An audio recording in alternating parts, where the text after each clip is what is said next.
Vamos abrir a Bíblia Sagrada no livro de 1 Samuel. 1 Samuel.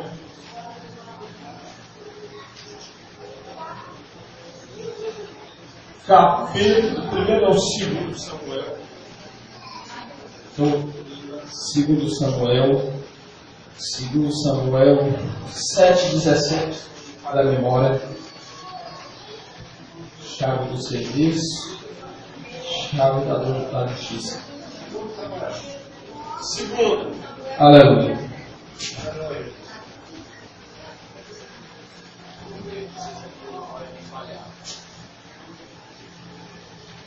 Todos acharam?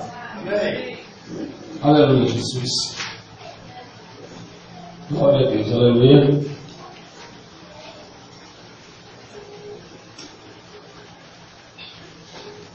Quem achou, diga, espere por mim. Porque eu ainda não achei. Aleluia, Jesus. Glória a Deus. 2 Samuel, foi o que eu falei? 7:17.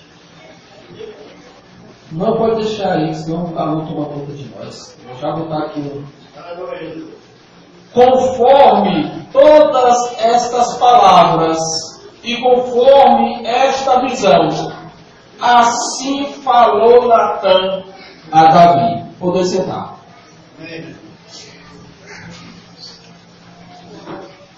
Os irmãos estão lembrados que a gente está falando sobre chaves. Depois de muito tempo eu encontrei a chavezinha toda amassadinha, fechada. Aleluia, mas eu encontrei. E a gente já vem falando há alguns dias a respeito, algumas quarta-feiras, algumas doutrinas, a chave para o sucesso do crente. E nós falamos sobre a chave que lembra? Da verdade, a chave do serviço, a chave da vontade, a chave do temor, a chave da alegria. E vou ver se eu consigo concluir hoje 2 chaves bastante importantes para a nossa vida. É a chave da justiça e a chave da visão. Por isso que eu li essa parte aqui, que envolve o nosso irmão Davi, trazendo aí algo da parte do Senhor, o profeta Natã. Quem está lembrado aí dessa história? Que Davi ali comete o erro de ficar com a esposa de quem? Urias.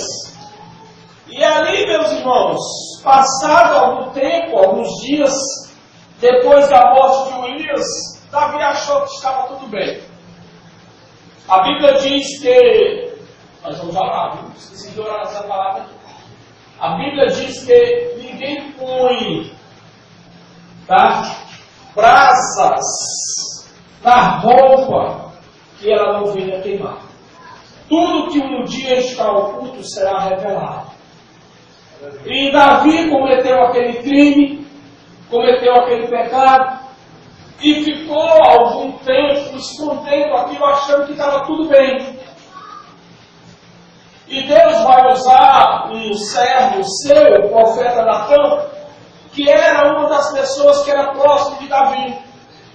E Natã, sabendo, como a gente vai falar de justiça e vai falar de missão, Natã, sabendo que Davi, entre aspas, era um homem justo, o que é que acontece? Ele começa a falar de uma história, ele começa a colocar uma ilustração. Olha, rei Davi, certo homem tinha várias ovelhas, tinha um rebanho, era rico. Só que ele ainda não conformado com a sua riqueza, mandou pegar a ovelha de um homem pobre. E aquele homem só tinha aquela ovelha. E ele tomou, arrancou aquela ovelha e matou aquela ovelha. O que é que o senhor acha que nós devemos fazer com esse tipo de gente, com essa pessoa. E ele, sabendo que Davi era justo, Davi na mesma hora toma para si aquela dor. Diz: este deve morrer. Me diga quem é essa pessoa. E Natan diz: é o Senhor, rei. E Natan começa a falar do que tinha acontecido no passado. E Davi pegou a mulher de Urias e mandou matar Urias. E vem aquele exato momento ele começa a cair em lágrimas, começa a trazer arrependimento. Meu irmão, vamos orar, porque senão a gente começa, Deus nos dá aqui algumas coisas e a gente acaba não orando. Feche teus olhos, inclina a tua cabeça. Meu Senhor e meu Pai celestial, nós estamos aqui, Deus, para aprender algo divino, algo das tuas escrituras. E o Senhor colocou no meu coração para participar para a tua igreja, Senhor. Duas chaves bastante importantes, duas virtudes, Pai. Uma delas chama-se justiça. E se o Senhor me der graça, durante essa pregação, Pai, se o tempo não for nos concedido, vamos falar também sobre a visão. E que o Senhor possa colocar em nossa consciência essa justiça. Que o Senhor possa também nos dar visão celestial, para que a gente não venha nos perder em nossos atos, para que a gente não venha nos perder na nossa caminhada. Precisamos dessas virtudes para a nossa vida. Precisamos dessa virtude, meu Senhor, para continuarmos na Tua presença. Assim, Deus, eu te peço. Assim, Deus, eu te agradeço. Em nome de Jesus. Irmãos, e eu aqui falando sobre a vida de Davi, me lembrei de outro caso também, que se os irmãos não lembrarem, eu vou falar aqui, e os irmãos vão aprender outro caso que houve na Bíblia, a respeito de Judá, que era um dos patriarcas, um dos filhos de Jacó. Ele teve 3 filhos, e um dos seus filhos, que era para ter dado continuidade à geração, ele ali interrompeu a procriação e não quis fecundar a sua esposa. E a Bíblia diz que Deus matou aquele homem, tirou a sua vida, porque ele jogava a sua semente fora. Aconteceu que, depois de algum tempo, Davi disse: olha, você vai para a sua casa, para a casa dos seus pais. O meu filho menor, quando atingir a idade de adulto, eu vou dar a ele, a você. Aconteceu que os anos se passaram e Judá esqueceu da promessa. E ela ficou aguardando esse dia acontecer e não acontecia. O que foi que aconteceu? Com o passar dos anos, Judá sai da sua localidade e quando esta mulher, que era Tamar, sabe que aquele homem tinha prometido um filho para ela e até ainda não tinha dado, o que ela faz? Ela arquiteta um plano, ela projeta a se deitar com aquele homem e dele conceber um filho. E ela ali se veste, diz a Bíblia, como uma prostituta. E Judá, na sua fraqueza, na sua sensibilidade, no seu desejo, ele coabita com aquela mulher e ela engravida. E ele volta, só que ele deixa algumas provas com ela. Ele diz: olha, no momento eu não tenho dinheiro para te dar, não tenho ovelha, não tenho valores para te dar. E ela já com todos os planos arquitetados, olha, me dá teu cajado, me dá teu anel. Tudo que ela queria era uma prova. E ele volta para o seu ambiente familiar, volta para a sua casa. Passado algum tempo, chega a notícia lá para ajudar. Olha, o negócio é assim, chega os fofoqueiros de plantão. Diz assim: olha, a Tamar, a mulher lá que era prometida para o teu filho, ela está grávida. Na mesma hora que ele oscilou, se chateou, foi até aquela localidade e mandaram arrancar aquela mulher lá de dentro para matar ela. porque ela tinha engravidado de outro homem que não era para engravidar apenas do seu filho. Quando ela passa para lá de fora, que trouxeram ela à força, e vão interrogar ela de quem é aquele filho, ela traz os pertences de Judá. E ele lembra que aqueles pertences pertencem a ele.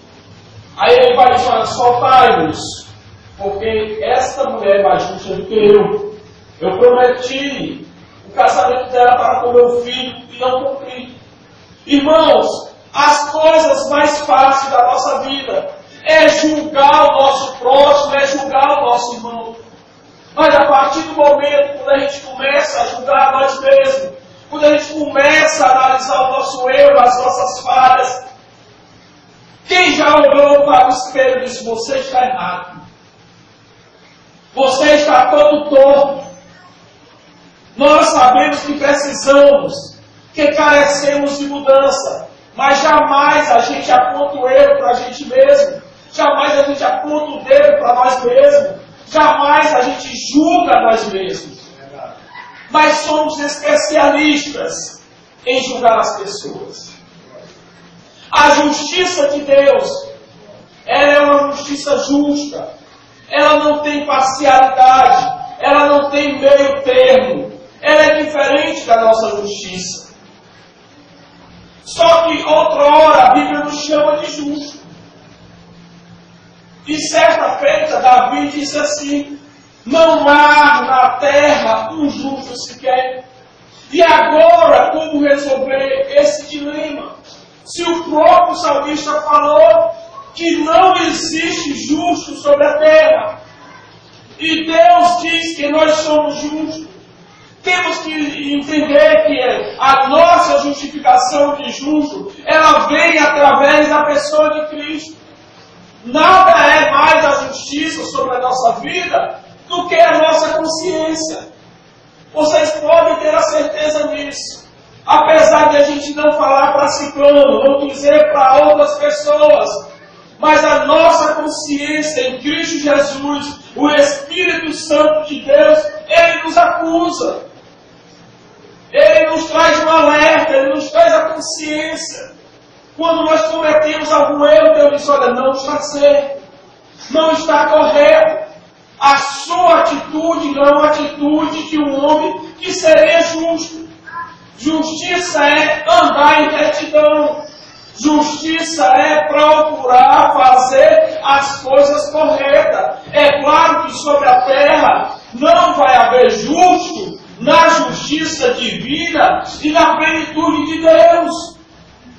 Mas no esforço da cobrança do Espírito Santo, em nós andarmos em santidade, essa é a nossa justiça. É o exercício.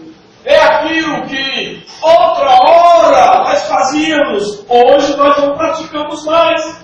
Essa dita justiça de Deus que existe dentro de nós, é ela que a cada dia mata o homem velho, que vez e outra quer ressuscitar, que vez e outra quer se levantar. Irmãos, vamos começar a folhear a Bíblia, para a gente ver alguns versículos referentes a isso. O justo, ele não vai apontar os erros.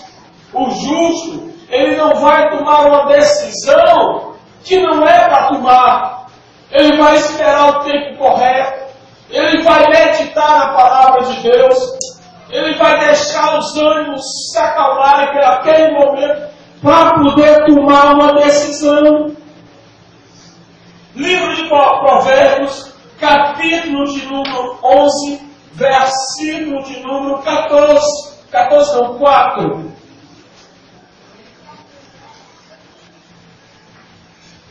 Provérbios 11:4. As riquezas de nada aproveitam no dia da ira, mas a justiça livra da morte. Em outras palavras, Provérbio 11:4.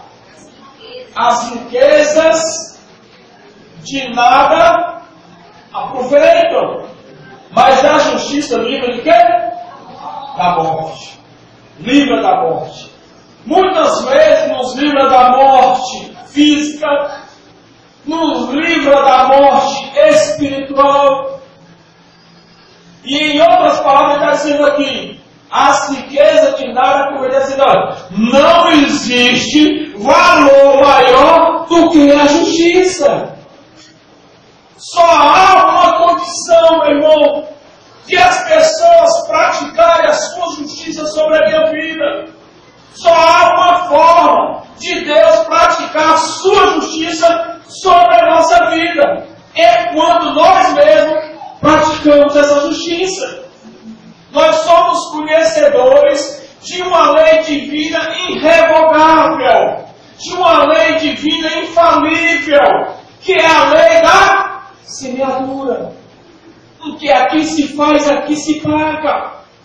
A lei da semeadura, ela funciona por tabela. E justamente essa lei de semeadura tem tudo a ver com o texto, com o contexto, com o tema, com a história que estamos estudando, que é a respeito da justiça.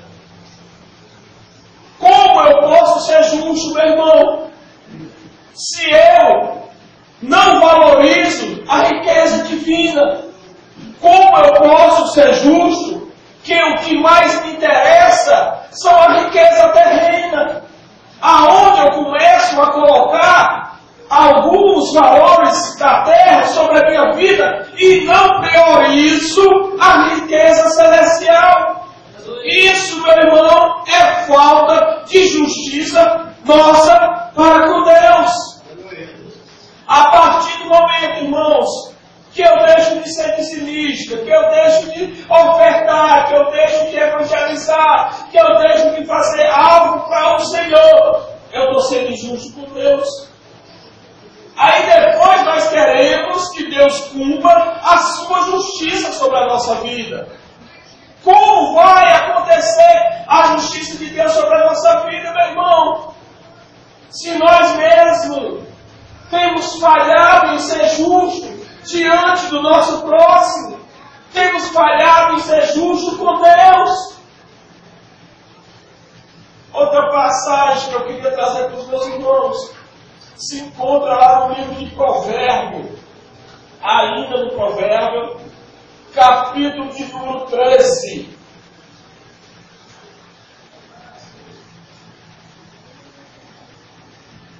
Versículo de número 6.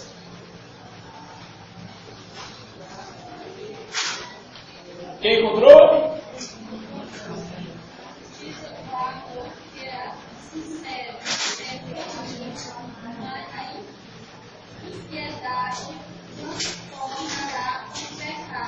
A justiça guarda o que anda em retidão, o que anda em compromisso com Deus, o que anda seguindo os passos de Jesus. Aí, meu irmão, nós seremos guardados pela mão de Deus, porque aí a justiça de Deus vai estar o quê? Diga assim, pré-eminente. Ela vai estar sobre a nossa vida. Não tem como Deus retroceder, meu irmão, a sua palavra. Ele vai nos dar guarida a partir do momento que eu guardo essa justiça de Deus. A balança de Deus não é uma balança infiel. Não tem como eu praticar a justiça e Deus ser injusto comigo. Ora, pois, porém, se Deus, na sua santidade, na sua misericórdia, na sua graça, Ele já pratica a sua justiça para conosco, mesmo a gente sendo injusto, imagine nós exercitando dia a dia essa justiça. Eu vou guardar o meu filho, eu vou cuidar dele, porque ele tem procurado com zelo as minhas palavras, porque ele tem procurado com zelo andar em caminhada comigo, porque ele tem procurado executar essa justiça. Ainda no provérbio 16, acho que é 16, botei aqui os versículos meu que sou. Vamos lá, 16 no 12, provérbio 12. Deixa eu ir para o provérbio. Quando vocês conseguem folheando aí. Deixa eu chegar aqui no provérbio. 16, 12, eu acho que é 16, 12. Eu estou pedindo aqui 16, 12.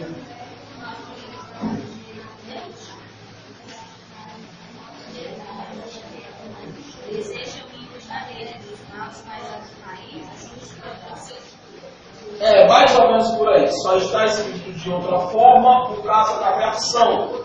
Mas a versão que eu tenho diz assim, ó, a prática da impiedade é abominável para os reis, porque com justiça se estabelece o trono. Ele está dizendo assim, ó, eu vou confirmar o teu chamado, se você andar em justiça.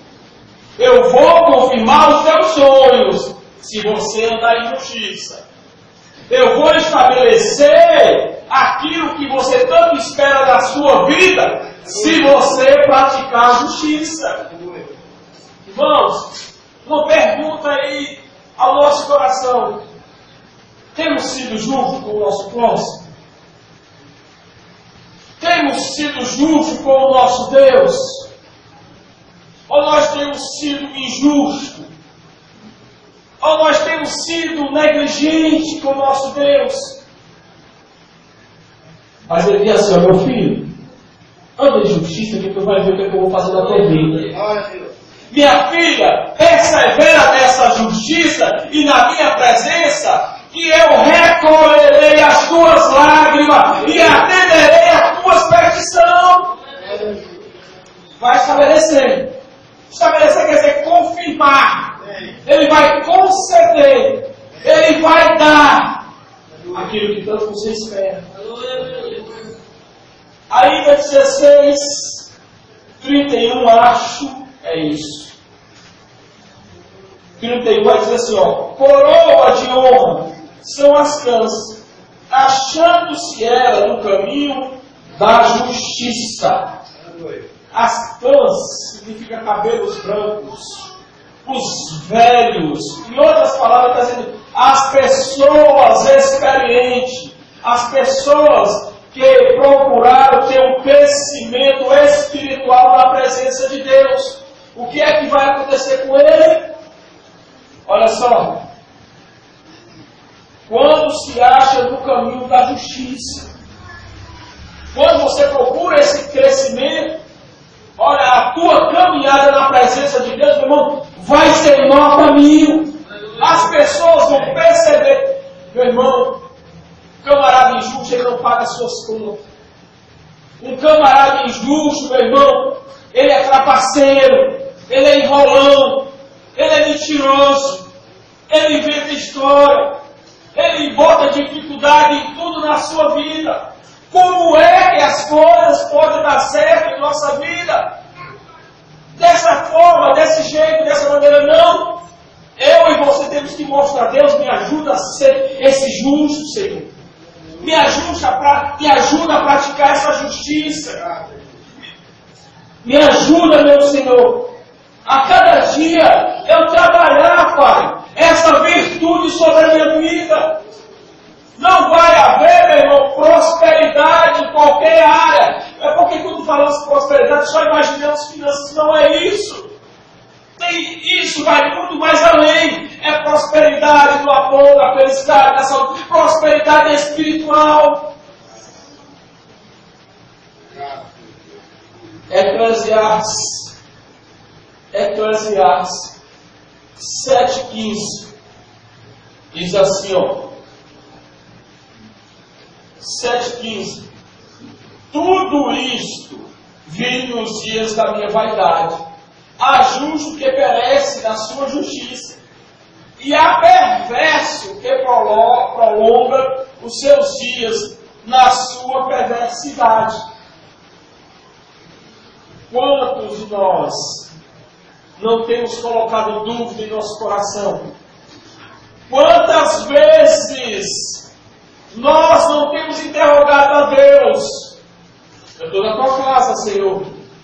Eu sou justo, meu Pai. Como pode essas coisas acontecer comigo? Olha só, o ímpio está prosperando. Ele lá está fazendo as coisas erradas, está praticando a injustiça, e seus dias são prolongados, e eu estou morrendo à míngua. Teve um homem que trouxe uma certa confusão para o seu coração, o salmista Asaf, e ele decidiu escrever um salmo. Olha, quando eu comecei a reparar as coisas do mundo, comecei a olhar que o camarada ali tinha uma Hilux, e o camarada não trabalhava, eu comecei a olhar ali que o trabalho do camarada ali é melhor do que o meu, e eu estou na casa de Deus, eu estou orando, eu estou praticando a justiça, e não prospero em nada, algo está errado. Ele disse que quando começou a fazer essas comparações, quase que ele se desviava do caminho do Senhor. Meu irmão, entrega o teu caminho, a tua vida, nas mãos do Senhor e deixa que Ele resolve a tua situação. Porque a partir do momento que eu começo a fazer essas comparações, o que é que vai acontecer? Vai criar dentro de mim uma inveja. Por quê, hein? Só a massa. Eu fui na casa da Márcia, fui na casa de fulano, tem um guarda-roupa lá com espelho. Eu abri a porta assim, é automático. Coisa legal, bonito. Olha só, fui na casa de fulano. Rapaz, como é que pode? O camarada é assalariado lá, tá na pica, e aí? Olha, a sandália de fulano, eu queria ter uma bolsa igual aquela. Eu queria andar chique daquele jeito. Eu queria ter um cabelo daquele jeito, bonito, não precisa nem passar a escovinha nem a prancha. Um dia eu estava ali no culto, aí eu trouxe o pregador para pregar, e ele olhou para a irmã e começou a profetizar para a irmã. E disse assim para a irmã: irmã, eu quero te dizer que tem gente que tem inveja até do teu cabelo. Eu tenho certeza, Senhor, que é para ela? Não é possível. Eu não acredito, nem eu que sou homem, eu tenho inveja do cabelo desse ladinho. Eu não acredito. E ela ficou alegre e chorou.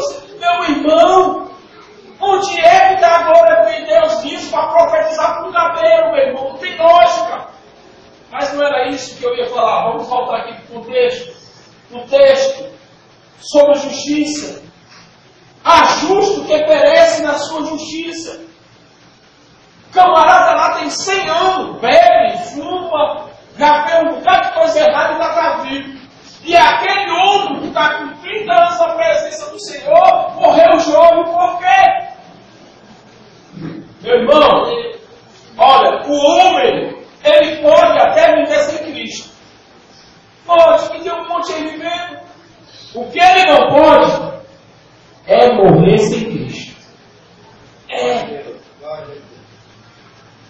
Vai dizer aqui, ó, tudo isto vem da minha vaidade, há justo que perece na sua justiça. Meu irmão, é muito melhor morrer na necessidade, na pobreza, na doença, na enfermidade e ir para o céu do que morrer cheio de dinheiro, lotado, rico, numa casa grande, tendo iate, Hilux, isso aquilo, e ir para o inferno. O que adianta essas riquezas terrenas? É isso que ele está falando. A gente se preocupa muito com os outros, com o que o irmão está vestindo. Tem gente que não consegue se concentrar no culto, porque olha para o cabelo da irmã, olha para o cabelo do irmão do Cascavel, olha para o lado, olha para ali, olha para todo canto, mas não olha que a presença de Deus está nesse local. Aí quer sentir Deus, aí quer sentir a presença. Tem gente que vai visitar a casa só para olhar o que é que esse irmão está comendo ovo. Lá em casa eu já briguei os outros já. Agora eu pego o alho, boto dentro do ovo, o pessoal, eita, que o bife está cheiroso, esse pega bife molhão. Os irmãos são curiosos, eu tenho algumas pessoas que querem saber. correndo atrás da parede. O que é que estão falando aí, hein? O que é que estão dizendo aí, hein? Isso não é justiça. Quando ouvir alguém falar uma coisa, chega lá pertinho. Chega o ouvido, parece. Fala com ele, ou fala com ela, não atende. Mas ouve qualquer coisa ali. Olha o ouvidão. Olha. Irmãos, temos que vigiar. Em vez de gastarmos as nossas energias com essas coisas de futilidade, coisas em vão, vamos gastar as nossas energias buscando a presença de Deus e vivendo essa justiça. É justo orar? Por quê? O que é justiça? O que é oração? Que diga? Não é uma conversa, um diálogo com Deus. Você conversa com um cachorrinho. Tem gente que conversa com um papagaio. Tem gente que conversa até só. Não tem ninguém para conversar. Quem vai ver alguém andando conversando? Oh meu Deus, quando a gente olha para a pessoa, pensa que a pessoa é doida. Pensa que é perturbada. Está faltando parafuso ali na cabeça daquele camarada.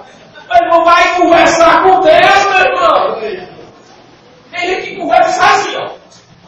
Bora, bora. Isso assim, olha o que está acontecendo ali. Cara, é uma sócia, que negócio. Vamos lá. Efésios, capítulo 4, 24.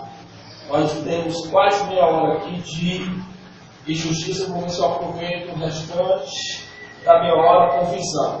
Vou ler aqui rapidamente vários versículos lá de Efésios. Lá em Efésios 4, 24 vai dizer assim, ó, vos revesti do novo homem, criado segundo Deus, em justiça e em retidão, procedentes da verdade. Ele está dizendo que quem é justo vai procurar da verdade. Não vai ser um camarada enrolão. Não vai ser um camarada que vive de máscara e de disfarce. Não vai ser uma pessoa que aonde ele chega, em vez de ele atrair as pessoas para ele faz ele distanciar. Isso não se vê. Vamos sair daqui. Lá se vem, vamos sair pela retaguarda. Vamos esconder. Lá se vem o mentiroso, fofoqueiro. Lá se vem aquele que gosta de dizer palavrão. Lá se vem aquele meu irmão. Você, se é uma pessoa justa e anda nessa verdade, você tem que atrair as pessoas para você. Aí vem Efésios 5, 9, vai dizer assim, ó, porque o fruto da luz consiste em toda bondade e justiça e verdade. Ele está falando que essa justiça, meu irmão, é o fruto da luz. E quem é essa luz? Jesus, meu irmão. Jesus. Se eu tenho Jesus, eu vou praticar essa justiça. Eu vou saber analisar melhor os fatos. Eu não vou sair atirando as primeiras pedras nas pessoas assim que ouçam alguma coisa.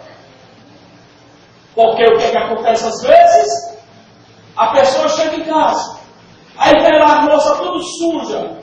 Poxa vida, como é que está isso aqui? Tudo suja. Já vai reclamando. Não sabe se a mulher adoeceu. Não sabe se aconteceu um imprevisto. Não sabe o que aconteceu. Lá em Efésios ainda 6, 14 vai dizer assim, ó. Estai, pois, firmes, cingindo-vos com a verdade e vestindo-se-vos da couraça da justiça. Justiça é algo, couraça aqui da justiça, é algo que está em evidência. É algo que as pessoas percebem nos seus atos, nas suas atitudes. Não é algo que você vai dizer, eu sou justo. Não é as suas palavras que vai deletar quem você é.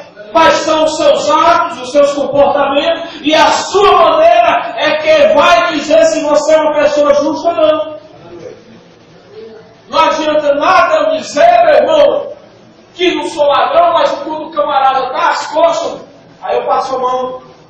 Um dia desse, meu pai, não, já está com tempo, meu pai faleceu. Mas quando ele era vivo, ele disse que ia dentro do ônibus, e um camarada meteu a mão dentro do bolso dele, ele tacou a mão aqui, aí o cara, me desculpe, eu pensei que era meu bolso. Eu disse, não foi a pessoa errada, bolso, meu irmão. Não existe isso. Não pode. Meu irmão, quem rouba do tostão, rouba 1 milhão. Rouba 1 milhão. Essa manhã eu vou ser indignado lá em casa. Eu abri a porta da minha casa, roubaram a minha música, eu botei na Gillette, tão bonitinho. Jesus, que fez isso? Ai, meu pai. Cheguei, foi tarde do monte, minha luz estava acesa. O camarada saiu para trabalhar 4 horas da manhã, o Carlos, que mora lá embaixo, disse que a luz estava acesa. Quem é esse abençoado apareceu nessa hora para levar essa luz? Meu Deus! Tem um ditado que diz que a ocasião faz ouro? A ocasião faz ouro? Está errado. Esse ditado está errado. A ocasião revela o ladrão, porque o cara já é. Ele está só esperando uma oportunidade. Está só esperando uma oportunidade. Tem um camarada ali que, quando ele aceitou o Cristo, ele passou uma dificuldade. Aí ele disse lá, que foi dar uma cédula de 10 reais e a pessoa passou do troco de 100. Aí ele chegou em casa, olha só que Deus me abençoou. Deus me abençoou. Começou. Irmãos, tem pessoas que assim acham que às vezes é Deus provando a nossa justiça. Provando a nossa justiça. Não fica não, irmão, vai lá devolve. Não te pertence, não, tu não vai ganhar nada com isso. Só vai só se prejudicar, meu irmão. Deixa eu ver aqui para finalizar a parte da justiça. Lá no livro de Gênesis, capítulo 15, versículo número 6, diz assim Deus, ó. Ele creu no Senhor, e isso lhe foi imputado por justiça, foi colocado, foi dado. Sabe essa palavra aqui, irmão Conceição, que já está aproveitando vida, era para Abraão que tinha 90 anos.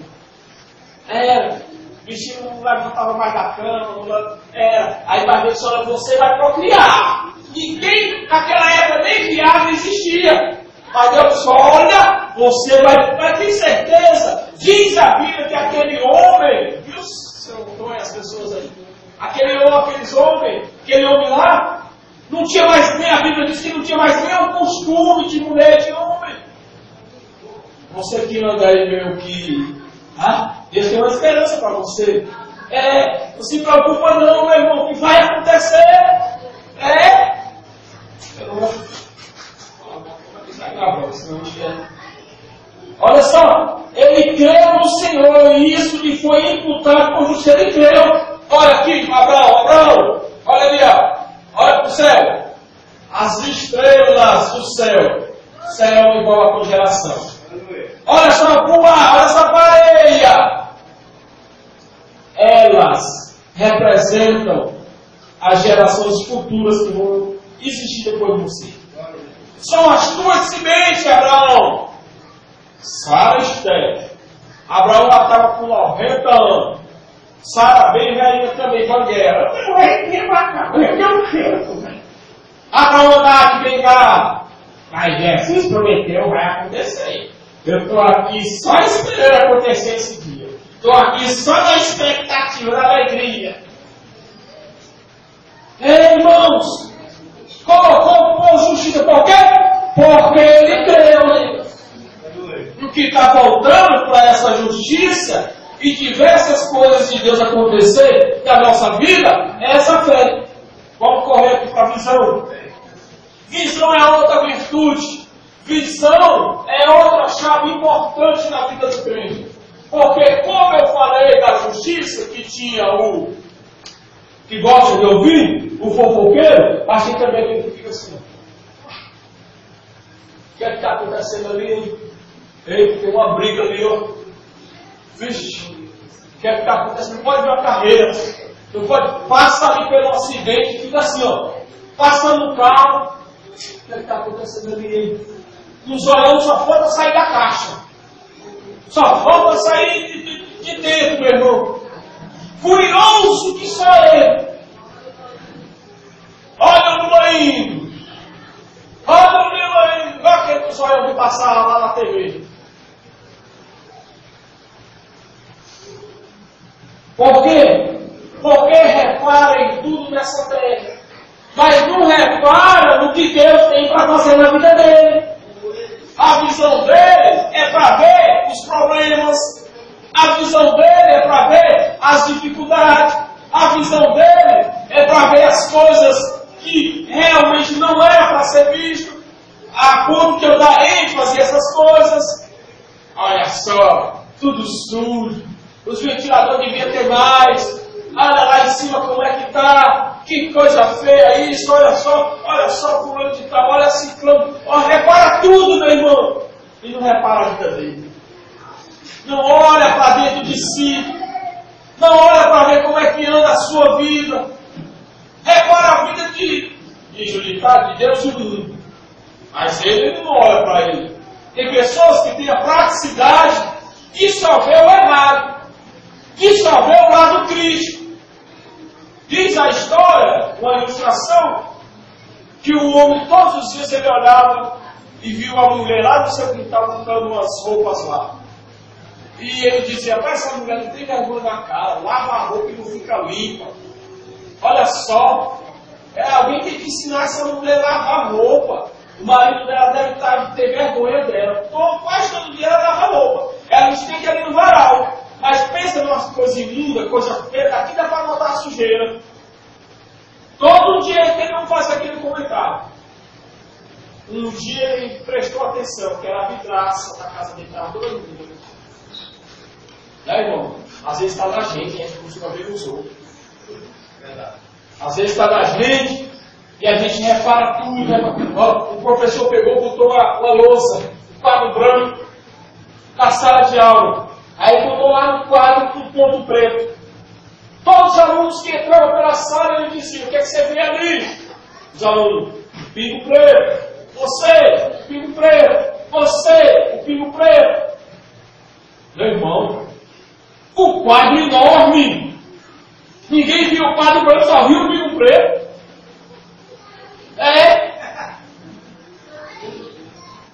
Irmão, eu tô, olha para mim, irmãos. Olha, irmão, minha calça é azul. É que ele sempre só veio com a calça verde. Sua calça verde eu tenho 3, irmãos. Eu vim para ver, mas todo tempo para ver se os irmãos me davam uma calça, mas ninguém deu. Jesus. Não deu certo. Não deu. Viu, irmãos?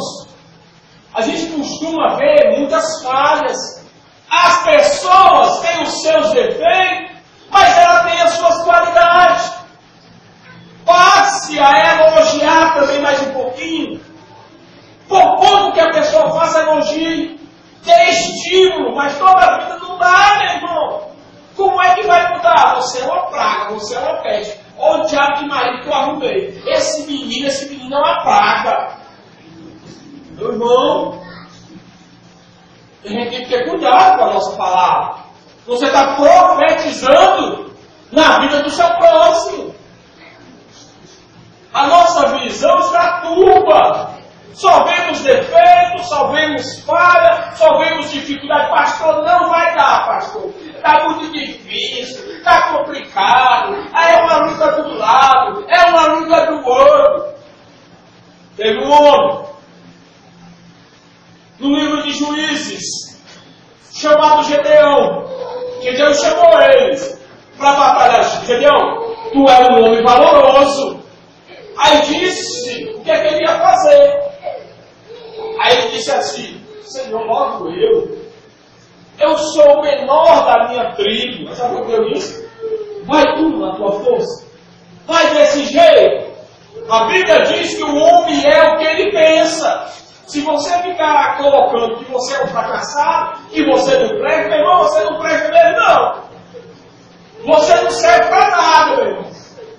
Agora você tem que aprender a ser crente bombril. Mas não é crente bombril nos cabelos, não, irmão. É crente bombril aquele que é 1001 utilidades. Aquele que é aproveitado em toda boa obra de Deus. Vamos parar de estar vendo muitos defeitos, meu irmão. A não ser que eu tenha a solução do problema. Mas costuma-se trazer só problema. Traga o problema e a solução. Que a gente vai resolver.